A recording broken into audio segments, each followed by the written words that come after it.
إن الحمد لله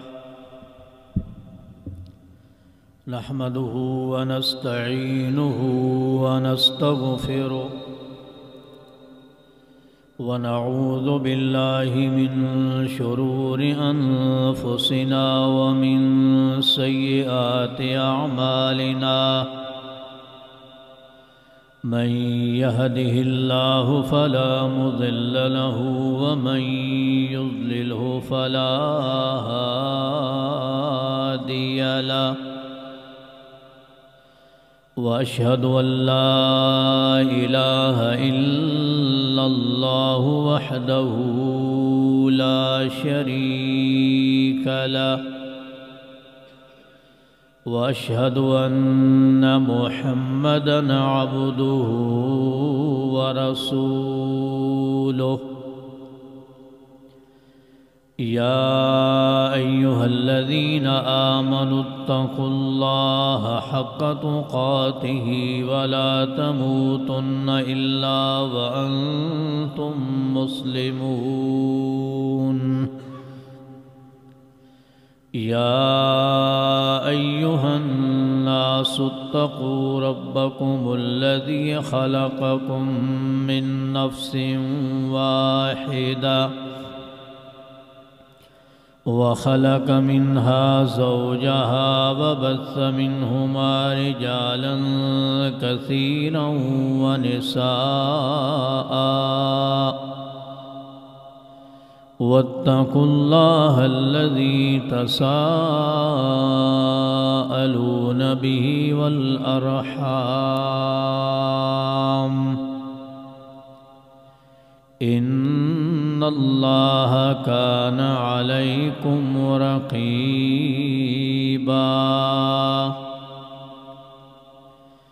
يا أيها الذين آمنوا اتقوا الله وقولوا قولا سديدا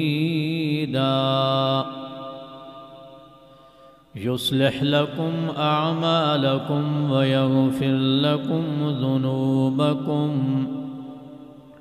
ومن يطع الله ورسوله فقد فاز فوزا عظيما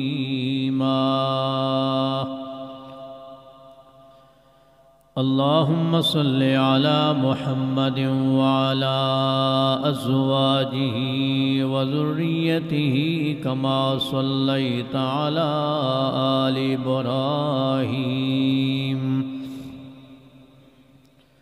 وبارك على محمد وأزواجه وذريته كما باركت على آل إبراهيم إنك حميد مجيد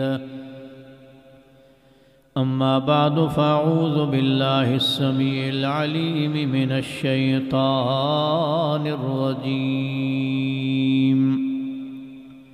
من همزه ونفخه ونفثه بسم الله الرحمن الرحيم وأقيموا الصلاة وآتوا الزكاة واركعوا مع الراكعين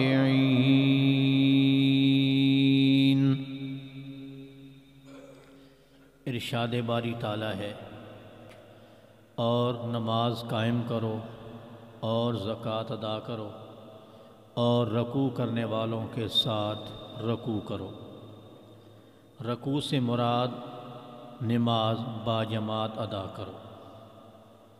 کچھ خطبات میں نماز کا ذکر کرنے کے بعد آج پھر نماز باجماعت کی اہمیت و فرضیت، یہ ہمارا موضوع ہے۔ ذہن نشین کر لیں کہ جہاں نماز بہت بڑی آزمائش ہے، وہاں بڑی آزمائش جماعت کا اہتمام کرنے کی وجہ سے ہے۔ نہیں تو 12:15 ظہر کا ٹائم ہو گیا، 3 سوا 3 بجے ختم ہوتا ہے، 3-4 گھنٹوں میں آدمی 8-9 رکعتیں جماعت کے بغیر جہاں بھی ہو، دکان میں، گھر میں، سفر میں پڑھ لے، تو یہ تو بہت آسان کام ہے۔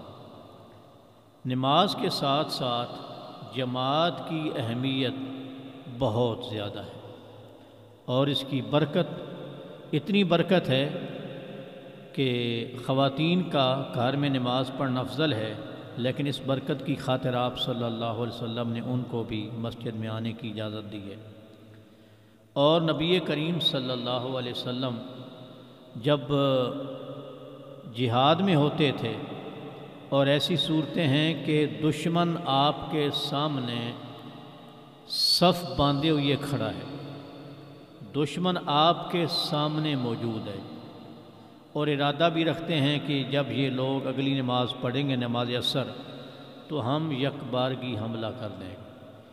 سورہ نساء آیت نمبر 102 میں اللہ تعالیٰ نے حضرات اس کو نماز خوف کہتے ہیں، جب دشمن کے ڈر کی وجہ سے مختلف کیفیتوں کے ساتھ علامہ ابن قیم نے 6 کیفیات لکھی ہیں، اس کو نماز خوف کہتے ہیں، دشمن کے ڈر کی وجہ سے پراپر نماز نہ پڑھ سکنا۔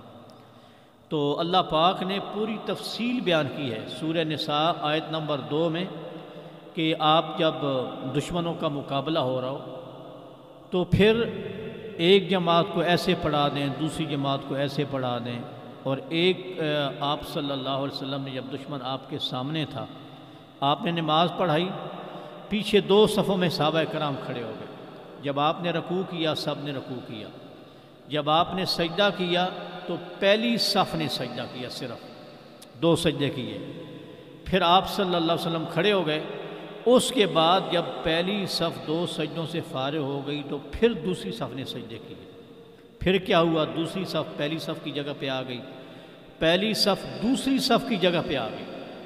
یہ کیوں کہ نبی کریم صلی اللہ علیہ وسلم کے ساتھ سجدہ کرنا اس کی فضیلت پانے کے لیے کہ پچھلی صف کو بھی وہی فضیلت ملے جو پہلی صف کو ملی۔ حیران کن بات ہے، رکوع بھی اکٹھا، قیام بھی اکٹھا، لیکن پچھلی صف کو نبی علیہ السلام کے ساتھ 4 سجدے، یعنی یہ فضیلت دینے کے لیے پچھلی صف آگے آ گئی دوسری رکعت میں، پھر آپ نے نماز پڑھی، رکوع اکٹھا کیا، دوسری رکعت جاری ہے، پہلے آپ علیہ السلام کے ساتھ پہلی صف نے 4 سجدے کیے جناب، پھر وہ تشہد میں بیٹھ گئے، پھر پچھلی صف نے سجدے کیے۔ اتنا اہتمام، جب دشمن آپ صلی اللہ علیہ وسلم کے سامنے حملے کے لیے تیار کھڑا تھا۔ اس میں کوئی شک نہیں کہ عبداللہ بن عمر رضی اللہ تعالیٰ عنہ کی حدیث مبارکہ آپ صلی اللہ علیہ وسلم نے فرمایا صلاۃ الجماعت افضل من صلاۃ الفذ ب70 و 20 درجۃ، کہ نماز با جماعت اکیلے آدمی کی نماز سے 27 گنا زیادہ ہے، 27 گنا۔ مادیت پرستی کا دور ہے، 1000 نفع کہاں، 27,000 نفع کہاں، 1,00,000 نفع کہاں، 27 لاکھ، 27 لاکھ یا 27 کے لفظ کو دنیا کے معاملے میں ہر بندہ بڑی اچھی طرح سمجھتا ہے، بڑی اچھی طرح۔ اگر نماز با جماعت کے لیے اور کوئی آیت، کوئی حدیث ثابت نہ ہو، صرف یہی کافی ہے کہ 27 گنا زیادہ ثواب ملتا ہے، 27 گنا، یعنی اتنا ثواب کہ بندہ جماعت کے ساتھ نہ آئے تو بندہ اس ثواب کو نہیں پا سکتا۔ دیکھیں 4 رکعتیں ظہر کی، جب 27 بار کوئی آدمی زور پڑے، یہ اس کے بس میں ہی نہیں ہے۔ کوئی پڑھنا شروع کر دے تو عجیب قسم کی سستی، غفلت، یہ صرف ایک اجر ہے نماز با جماعت کا۔ اس کے علاوہ جو بندے کو اللہ پاک جماعت میں شریک ہونے کی وجہ سے مزید برکتیں عطا کرتے ہیں، روحانی تسکین عطا کرتے ہیں، روح کی غذا عطا کرتے ہیں، وہ تو اس سے اور اگلی چیز ہے، وہ تو بہت آگے کی چیز ہے۔ ایک شک نبی کریم صلی اللہ علیہ وسلم نے فرمایا یتعاقبون فیکم ملائکۃ باللیل و ملائکۃ بالنہار، فجر کی نماز میں نیکیاں اور برائیاں نوٹ کرنے والے فرشتے موجود ہوتے ہیں، حاضر ہوتے ہیں، پھر عصر کی نماز میں حاضر ہوتے ہیں۔ آپ کو پتہ ہے رات کو ڈیوٹی دینے والے فجر پڑھ کے جائیں گے اور دن کو ڈیوٹی دینے والے فجر کے وقت آئیں گے، یہ 2 فرشتے پھر عصر کی نماز میں جمع ہوں گے، نماز با جماعت میں جمع ہوں گے۔ اللہ پوچھے گا کیف ترکتم عبادی، میرے بندوں کو کس حالت میں چھوڑ کر آئے ہو؟ سبحان اللہ، جو بندے دیکھیں عرش پہ اللہ پاک نے فرشتوں کو بھیجا، جا میرے فلاں فلاں بندے کی نیکیاں بھی نوٹ کرو، برائیاں بھی نوٹ کرو۔ واپس چلے گئے جی عصر کے ٹائم آنے والے، فجر کے ٹائم اللہ نے پوچھا، ہاں جی میرے فلاں فلاں بندے کو کس حالت میں چھوڑا؟ تو جو حضرات ان دو جماعتوں میں موجود ہوتے ہیں ان کے بارے میں فرشتے کیا کہتے ہیں؟ جب کل گئے تھے تو وہ نماز فجر میں تھے، جماعت میں تھے، آج واپس آئے ہیں تو جماعت میں تھے۔ فجر کے وقت آنے والے کہتے ہیں صبح گئے تھے وہ جماعت میں تھے، ابھی واپس آئے ہیں تو وہ جماعت میں تھے۔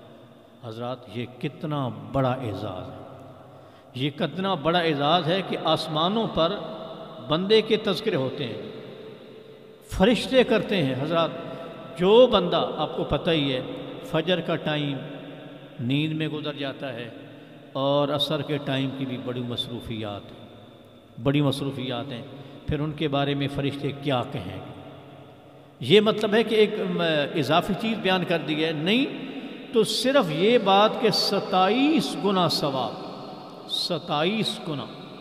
انس بن مالک رضی اللہ تعالیٰ عنہ کہتے ہیں نبی کریم صلی اللہ علیہ وسلم نے فرمایا من صلی للہ 40 لیلۃ، جس بندے نے 40 دن، کتنی نمازیں بنتی ہیں جی؟ 200، 40 دن تکبیر اولیٰ کے ساتھ نماز پڑھی، 40 دن، اللہ پاک 2 قسم کے سرٹیفکیٹ عطا کریں گے، برات من النار و برات من النفاق۔ ایک اللہ تعالیٰ اس آدمی کو جہنم سے آزاد کر دیں گے، اور ایک اللہ تعالیٰ اس کو پکے ایمان کا سرٹیفکیٹ عطا کر دیں گے کہ اس بندے کے اندر نفاق نہیں ہے۔ جس بندے کے اندر کفر ہو تو وہ یہ اہتمام نہیں کر سکے گا۔ حضرات 40 دن جو آدمی منافق ہے، اندر کفر ہے اس کے، تو وہ بندہ اتنا اہتمام نہیں کر سکے گا۔ حضرات آپ سمجھتے ہیں کہ ہمارے ہاں اس معاملے میں کتنی غفلت ہے؟ سبحان اللہ، یہ اللہ تعالیٰ کی کرم نوازیاں ہیں کہ اتنی غفلت کے باوجود نوازتے جا رہا ہے، نہیں تو غفلت کی تو اس زمانے میں انتہا ہو گئی۔ اور پھر بھی شکوے شکایتیں، ایک یہ مصیبت ہے کہ جب ہم پہ اللہ پاک معاف کرے کوئی آزمائش آتی ہے، اس کی نسبت بھی میری آزمائش کے ذمہ دار آپ کی آزمائش کا ذمہ دار میں۔ مہنگائی ہو گئی، بڑوں کو کوسنا شروع کر دیں، فلاں نے ایسے کیا۔ اصل بات یہ ہے کہ اللہ پاک ہم سے ناراض ہو جاتے ہیں، پھر اللہ تعالیٰ آزمائش کی مختلف صورتیں بھیجتے ہیں، کبھی بارش لیٹ ہو جاتی ہے، کبھی بارش زیادہ ہو جاتی ہے، کبھی مہنگائی ہو جاتی ہے۔ زمیندار حضرات جو کچھ پیدا کر رہے ہیں ان کے لیے ریٹ کو نہیں لگتا، جب وہ بازار آتے ہیں تو ہر چیز مہنگی ہے۔ مطلب یہ کہ اصل میں یہ اللہ تعالیٰ کی ناراضگی ہوتی ہے، یہ اللہ تعالیٰ کی آزمائش ہوتی ہے۔ تو اتنی برکت، سبحان اللہ، اتنی برکت اللہ تعالیٰ کے اس گھر میں آنے کی اور نماز باجماعت پڑھنے کی۔ عبداللہ بن عباس رضی اللہ تعالیٰ عنہ کہتے ہیں لَيَنْتَهِيَنَّ أَقْوَامٌ عَنْ وَدْعِهِمُ الْجَمَاعَاتِ أَوْ لَيَخْتِمَنَّ اللَّهُ عَلَىٰ قُلُوبِهِمْ ثُمَّ لَيَكُونُنَّ مِنَ الْغَافِلِينَ۔ یا تو لوگ جماعت کو ترک کرنا، نماز باجماعت کو ترک کرنا، یا تو اس کو چھوڑ دیں گے، اس کا اہتمام کریں گے، چھوڑیں گے نہیں، باز آ جائیں گے، نہیں تو اللہ تعالیٰ ان کے دلوں پہ مور لگا دے گا، پھر یہ غافلوں میں سے ہو جائے گا۔ ذی وقار حضرات، آدمی روٹین ہے نا، مصیبت یہ ہے، ایک آیت سورہ حشر کی، یا ایھا الذین آمنوا لا تکونوا کالذین نسوا اللہ فانساہم انفسہم، بہت سبق آموز بات ہے، ان لوگوں کی طرح نہ ہو جاؤ جنہوں نے اللہ کو بھلایا، تو جناب کیا نتیجہ نکلا کہ اللہ نے ان کو ان کے نفس بھلا دیے۔ خدا فراموشی کا نتیجہ خود فراموشی کی صورت میں نکل، بندہ اپنے آپ کو بھول جاتا ہے۔ ایک تو ہے کافر کہ انہوں نے اللہ کو بھلایا، اور ایک ہے مسلمان۔ کیا حضرات، جس عمل میں ہماری بے رغبتی ہوگی، اللہ پاک ہمارے اس جرم کا احساس ہمارے اندر سے سلب کر لے۔ ایک آدمی جماعت کا اہتمام نہیں کرتا تو آٹے میں نمک کی برابر، یہ بھی کوئی نہ کوئی مطلب ہے کہ مقدار ہے، اس بندے کو نماز کا اتنا فیض بھی نہیں ملتا، لیکن وہ اپنی روٹین پہ برقرار ہے۔ وجہ کیا ہے کہ وہ بھی بے حس ہو گیا، اللہ تعالیٰ نے اس کو بے حس کر دیا۔ اس طرح مختلف صورتیں ہیں، ایک آدمی زندگی میں صدقہ نہیں کرتا، ایک آدمی زندگی میں نفل روزے نہیں رکھتا، تو ہر ایک عمل کے بارے میں بندے کے اندر حس ہے، بندے کے اندر غیرت ہے. اب ہماری زندگی گزرتی جا رہی ہے، نفلی روزے نہیں ہیں، محسوس کیا ہو کہ بھئی ہم اپنا نقصان کر رہے ہیں، اس معاملے میں ہم نے بحثی مطلب کا اظہار کیا، اللہ تعالیٰ نے ہمیں بحث کر دیا. جس کو جماعت چھوڑنے کا مطلب پرواہ نہیں ہے تو اللہ تعالیٰ نے اس کے اندر یہی مصیبت ڈال دی ہے کہ آپ کو پرواہ ہی نہیں، پھر آپ کو احساس بھی نہیں ہو. جس کو نماز پڑھنے کی پرواہ نہیں، اللہ نے اس کو اتنا بحث کر دیا، اسے یہ احساس نہیں کہ میں نماز پڑھتا ہوں، اور الٹا وہ برا کہے گا داڑھی والا جو آ رہے ہوں گے ان کو بھی وہ برا بھلا کہے گا. ایسا کم بخت اور ایسا منحوس بن جاتا ہے. ذی وقار حضرات، بات یہ ہے کہ جتنا آپ رغبت اللہ تعالیٰ کے حضور پیش کریں گے، اللہ پاک اتنا ہی آپ کو اپنے قریب کرتے جائیں گے. اللہ پاک انتخاب کرتے جائیں گے، اللہ تعالیٰ انتخاب کرتے جائیں گے. تو بات یہ ہے کہ اگر صرف یہی حدیث ہو کہ 27 گنا زیادہ ثواب ملتا ہے. آپ نے 4 رکعتیں پڑھی، یہ 4 نہیں ہیں، یہ 108 رکعتیں ہیں. 108 رکعتیں کوئی بندہ نہیں پڑھ سکتا، نہ کسی نے پڑھی ہیں ایک دن میں. کسی نے ایک دن میں 108 رکعتیں نہیں پڑھی. بات یہ ہے کہ اللہ تعالیٰ کرم نوازی، مطلب کہ کرم نواز اللہ تعالیٰ ثابت ہونے کے لیے تیار ہے کوئی آدمی پڑھے سے. پھر جتنا ذوق آپ پیش کریں گے اللہ تعالیٰ کے حضور، جتنا ذوق پیش کریں گے، جتنا ذوق پیش کریں گے، اتنا ہی اللہ تعالیٰ کی طرف سے اجر و ثواب زیادہ ہو. چلنے کا ثواب کتنا ہے جناب، مسواک کر کے نماز پڑھیں اس کا ثواب کتنا ہے، اور پھر اس میں جو آپ کو روحانی تسکین ملے گی. سیدنا ابو ہریرہ رضی اللہ تعالیٰ عنہ کہتے ہیں ایک نابینا آدمی نبی کریم علیہ السلام کے پاس آیا اور کیا کہنے لگا، حضور کوئی قائد نہیں ہے، کوئی رہنمائی کرنے والا بندہ نہیں ہے، تو آپ اس طرح کریں بھائی مجھے رخصت دے دیں، میں گھر میں نماز پڑھ لوں گا. آپ صلی اللہ علیہ وسلم نے رخصت دے دی. وہ جناب جانے لگا، نے بلایا، ہاں بھی ذرا واپس آؤ، کیا تم اتسمو حی علی الصلاۃ، کیا تم حی علی الصلاۃ سنتے ہو؟ داعی اللہ کے دائی کی آواز، جب وہ کہتے ہیں آؤ نماز کی طرف، آؤ فلاح کی طرف، جی میں سنتا ہوں. آپ صلی اللہ علیہ وسلم نے فرمایا کہ پھر آپ کو آنا پڑے گا، پھر آپ کو آنا پڑے گا. یہ بھی کہا کہ میں نابینا ہوں. دیکھیں اس میں کوئی شک نہیں ہے، میں نے ایک نابینا آدمی دیکھا تو مطلب ہے وہ سیڑھیاں اترتا ہے، آگے پیچھے دائیں بائیں اکیلا جا رہا ہوتا ہے کہ اتنا بینا آدمی بھی شاید اس طرح نقل و حرکت نہ کرے. اللہ پاک اس بندے کو بصیرت دے دیتے ہیں، حس دے دیتے ہیں کہ ایسے مڑنا ہے، ایسے مڑنا ہے، ایسے مڑنا ہے. عذر تو ہے، لیکن ایک آدمی اگر اتنی بصیرت ہے کہ وہ آ سکتا ہے قائد کے بغیر، اس کو بھی آپ صلی اللہ علیہ وسلم نے پیچھے رہنے کی حضرات رخصت نہیں دی، پیچھے رہنے کی رخصت نہیں دی. اب ہمارا شمار کس میں ہوگا؟ مطلب ہمارا شمار کس میں ہوگا؟ یہ تاخیر در تاخیر آدمی کے لیے بے حد نقصان دہ چیز ہے، بے حد نقصان دہ چیز ہے. عبداللہ بن ام مکتوم رضی اللہ تعالیٰ عنہ آپ صلی اللہ علیہ وسلم کے پاس آئے اور کہنے لگے حضور آپ جانتے ہیں ان البنین کثیرۃ الحوام والسباع، مدینہ منورہ میں درندے بھی زیادہ ہیں اور کیڑے مکوڑے، مطلب ہے کہ تھوڑی فاصلے پہ جنگل شروع ہو جاتا تھا، درخت وغیرہ، جہاں بھی درخت ہوں یہ چیزیں پائی جاتی ہیں. تھوڑی سی آبادی تھی، کوئی بڑا شہر تو نہیں تھا.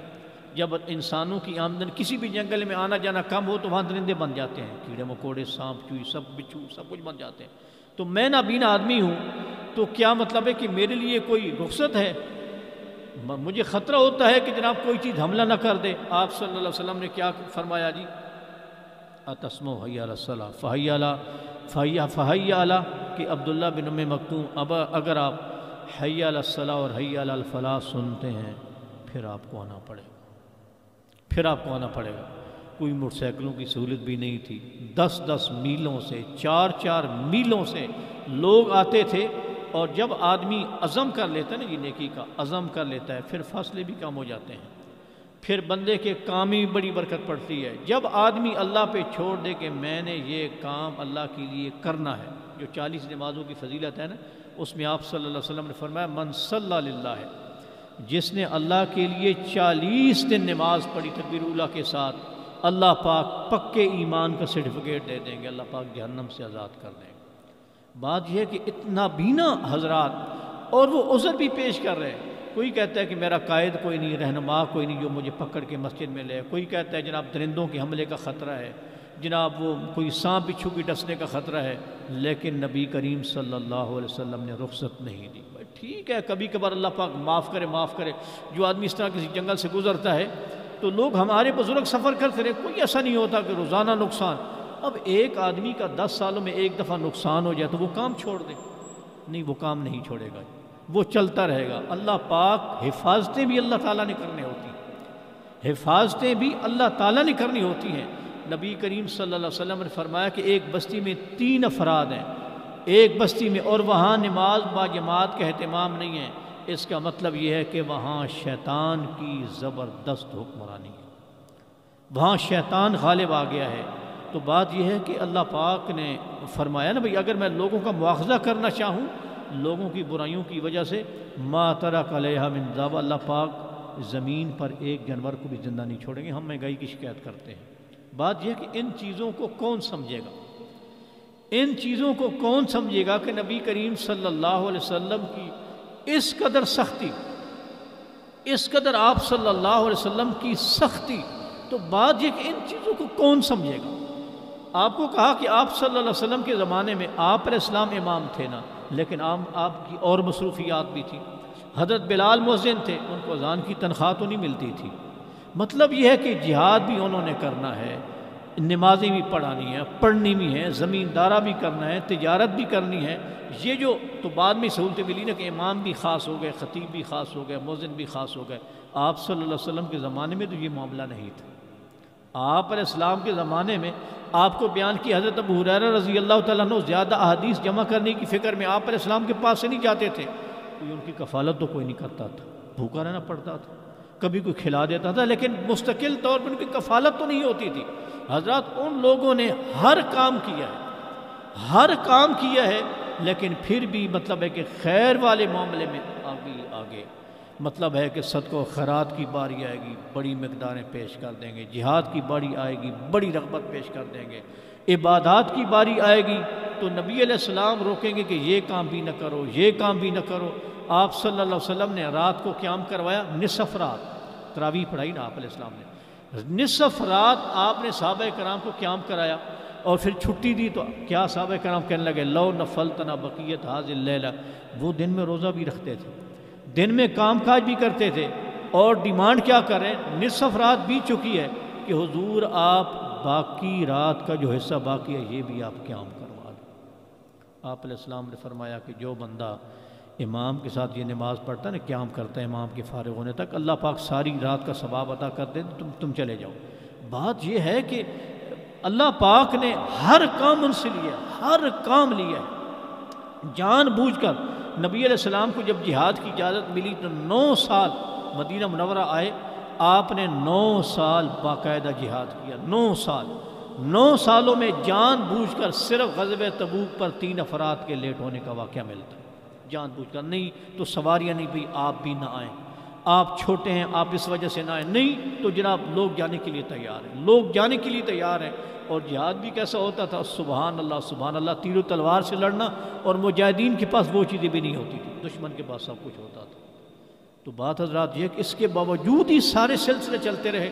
تو بات یہ ہے کہ جو اللہ پہ چھوڑے کام سارے اللہ پاک نے کرنے، ذہن نشین کر لیں۔ جسم کو راحت تب ملے گی جب اللہ پاک راحت عطا کریں گے، جب اللہ پاک دوائی میں برکت ڈالیں گے تب ہمیں شفا ملے گی۔ ہمارا کام ہے اللہ کے لیے یہ کام کرنا۔ تو اللہ یہ جو نماز با جماعت انشاءاللہ اگلے خطبے میں بھی یہی بیان کریں گے۔ تو بات یہ ہے کہ نبی کریم صلی اللہ علیہ وسلم نے اتنے اس قسم کی مریض، جب آپ علیہ السلام مرض الموت میں تھے، ایک طرف حضرت عباس رضی اللہ تعالیٰ عنہ، دوسری طرف حضرت علی رضی اللہ تعالیٰ عنہ، آپ نے دونوں کا سہارا لیا ہوا ہے۔ وَرِجْلَاهُ تَخُطَّانِ الْأَرْضِ، حضرات قابل غور چیز ہے کہ آپ علیہ السلام کے دونوں پاؤں مبارک زمین پر گھسٹ رہے تھے، اور آپ نماز پڑھانے کے لیے آ رہے تھے، نماز پڑھانے کے لیے آ رہے تھے۔ تو وہ زمانہ اس وجہ سے برکت والا تھا، بھئی جو اللہ کا حکم ہے وہ کر گزرنا ہے، جو اللہ پاک کا حکم ہے وہ کر گزرنا ہے۔ یہ عجیب سے بے حسی ہمارے ہاں آ گئی ہے، مطلب ہے کہ نہ کوئی 7 سال کے بعد حکم ہے نماز کا، 10 سال کے بعد تو مارنا بھی ہے۔ اس عمر کے بچے پتہ نہیں کہاں ہوتے ہیں، ٹیوشن پہ ہیں یا گراؤنڈ بھی خالی پڑے، پھر موبائل بھی بیٹھے ہوں گے، کہاں ہیں وہ؟ کیا ہم ان کے ذمہ دار نہیں ہیں؟ ہم ان کے ذمہ دار ہیں۔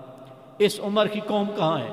یہ ہم نے اپنی ذمہ داریوں ادا نہیں کی، تو ابھی تو جو کچھ اللہ پاک کی طرف سے ہمیں کھانے کے لیے پینے کے لیے مل رہا حضرات، یہ اللہ تعالیٰ کا فضل ہے۔ اگر وہ فضل نہ کرے تو ہم زندہ رہنے کے قابل بھی نہیں۔ اللہ پاک کی قسم ہے ہم زندہ رہنے کے قابل نہیں ہیں۔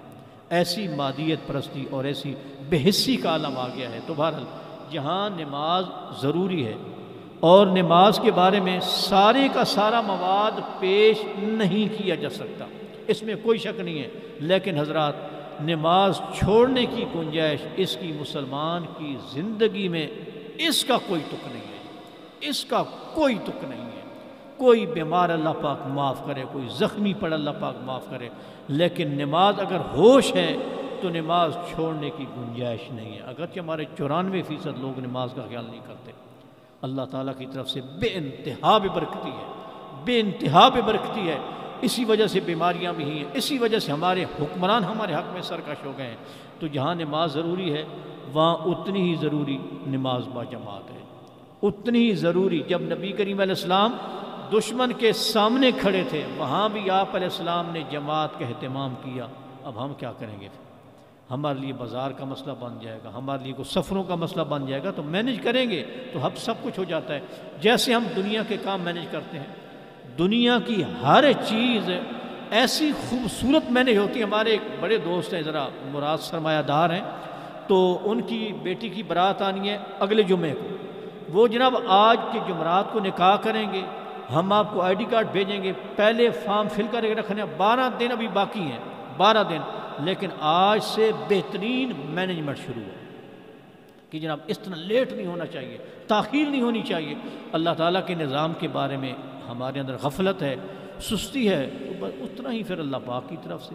حضرات ان سب چیزوں کا احساس بندے کو تب ہوگا جب آدمی اللہ تعالیٰ کے پاس پہنچے گا۔ بندے کو دنیا میں کتنی محنت کرنی پڑتی ہے گھر بنانے کے لیے، اچھی تنخواہ لینے کے لیے، تو آخرت میں مقام بنانے کے لیے کتنی محنت کرنی۔ حضرات اس معاملے میں جو کچھ نبی کریم علیہ السلام نے فرما دیا، جو کچھ اللہ نے فرما دیا، وہ پیش نہیں کیا جا سکتا۔ وہ اس وقت پڑھا جا سکتا ہے جب آدمی خود پڑھنا شروع کر دے۔ بندہ خود قرآن مجید مہینے میں پڑھ لے، بھئی 700 دفعہ نماز کا ذکر قرآن مجید میں، 700 دفعہ احادیث پڑھے گا تو چلو اندازہ ہو جائے گا بھئی اللہ پاک مطلب ہے کہ ہم سے کیا کروانا چاہے۔ آزمائش ہے نا جی، آزمائش ہے۔